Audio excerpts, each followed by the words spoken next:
this gap between value realization and the availability of technology has been a big problem.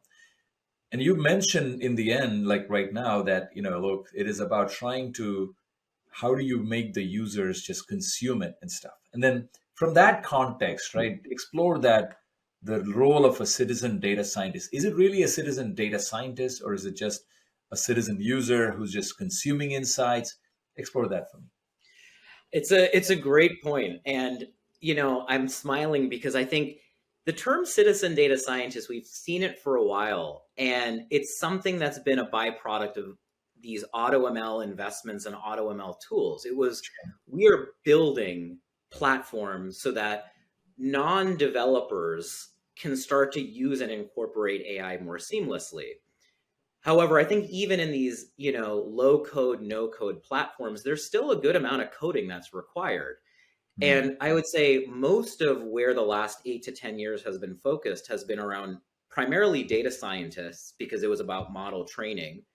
ML ops has caused us to look a little bit more into an ML engineer, because now once I've trained that model, it's how do I balance that model at runtime with my compute, my application demands as I'm running this in my VM or my cloud infrastructure, right? It's about how to utilize my resources that are available to ensure that that machine learning workflow is doing exactly what it's supposed to.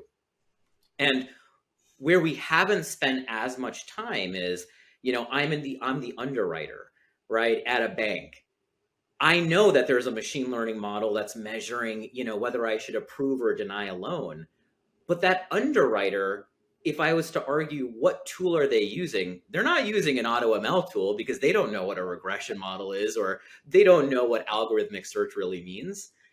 And I also don't think it's, any of these core BI tools, right? Because they're also not the right flavor. So where citizen data scientist has come into play is it's become this catch-all.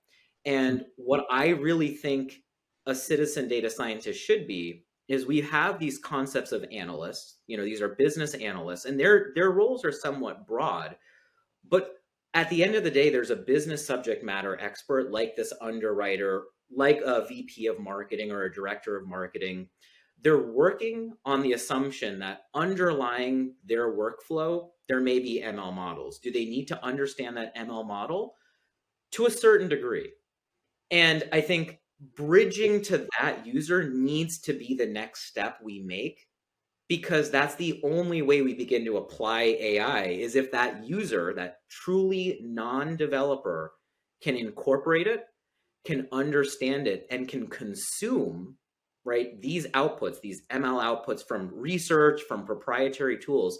Unless they can do that natively within their existing environments, I don't think we're ever going to break that, 53%, deployment rate. And we're never going to get to that last mile of actually running, right, in that business process.